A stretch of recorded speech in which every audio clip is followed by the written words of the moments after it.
Alright, so the app just went live. We have one user, me.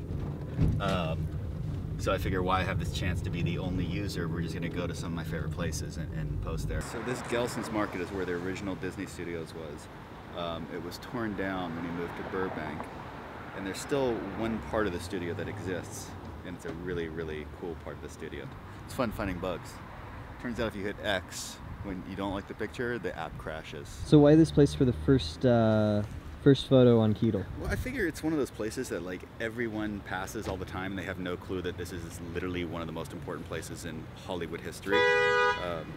The Disney story was he made short films and then he had the idea to make a feature-length cartoon and everyone thought he was crazy. So he couldn't get any financial backing at all. So he literally mortgaged his house, put the studio mortgaged his entire future on this little feature-length film, which was called Seven Dwarfs, or Snow White and the Seven Dwarfs, which ended up being the most successful movie in history. How's that metaphorical to your journey with Keadle? Hopefully exactly the same. I'll walk through this place like late at night, the actual Seven Dwarfs houses. I'm always wondering they're gonna call the cops on me someday. So my next place is my favorite because this is St. George, which turns into Franklin, which is like a major back way through the city. And we're gonna go to Walt Disney's house. But more importantly, Walt Disney was basically, it turned out everything he ever drew in his contract was owned by the person who employed him. So he had to think of a whole bunch of new characters and he would draw them in the garage. And the character that he thought up in the garage was this mouse that everyone now knows. So I was afraid to take a picture of the Disney house because the guy who owned it was just standing in front of it. So I'm gonna come back and get that. Cool. Which he would probably actually be like, oh yeah, and want to show me around, but I don't know. It feels kind of weird.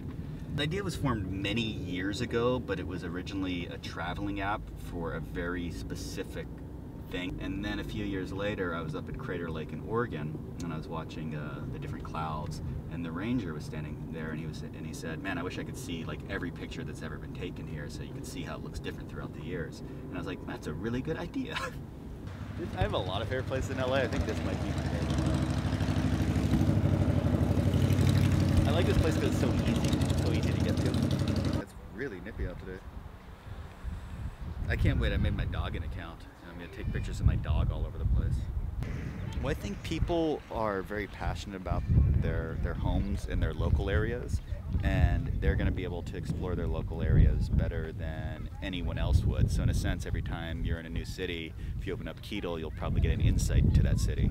So in a way, it kind of still is a travel app. So how many spots are there now? I don't know. 1, 2, 3, 4, 5, 6, 7, I think 8. I think there's an entire 8 on the entire network. Hopefully soon to be 12 trillion. But I think it's about exploring your city and opening up your city, and then by doing that, that allows other people to explore your city. So it's kind of the only social network that when you post something, you're actually helping other people out instead of just looking like a douchebag. So yeah.